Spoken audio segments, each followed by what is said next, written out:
నమస్తే అండి, welcome to Vasu చైతన్యం. ఈ రోజు మనం బెంగళూరు మహానగరంలో ఉన్నాము. నేను పదే పదే చెప్తా ఉంటా, ఈశాన్యంలో ద్వారం పెట్టినప్పుడు ఎలాంటి నష్టం జరగదు, ఆ ఇల్లుకు అనుకూలంగా పెట్టుకోవాలని. పెద్ద కన్స్ట్రక్షన్ అయినప్పటికీ కూడా వీళ్ళు గత 20 సంవత్సరాల క్రితమే తూర్పు ఈశాన్య ద్వారం పెట్టుకున్నారు. అన్ని రకాలుగా ఉన్నత స్థితిలో ఉన్నారు. తెలిసి తెలియక ఏదో 4 పుస్తకాలు చదివి ఈశాన్యంలో ప్రధాన ద్వారం ఉంటే దరిద్రం అని అట్లా ఇట్లా లూజ్ టాక్ చేసే వాళ్ళ మాటలు నమ్మకండి.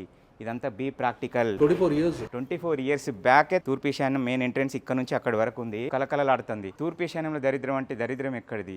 ఆ మాటలు నమ్మకండి ఎట్టి పరిస్థితిలా.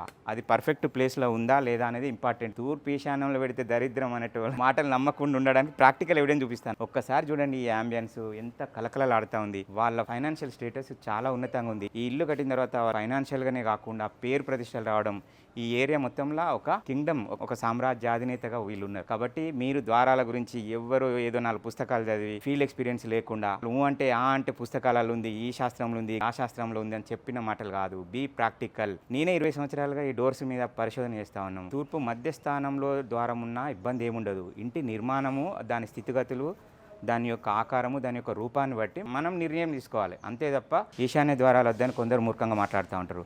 ఆ ఇంటి పరిస్థితులు, లక్షణాన్ని బట్టి పెట్టుకోవచ్చు. ఇంత పెద్ద ఇంటికే తూర్పు ఈశాన్య ద్వారం ఉన్నా కూడా కలకలలాడుతూ ఉంది. ఇంతకంటే ఏం నిదర్శనం కావాలి?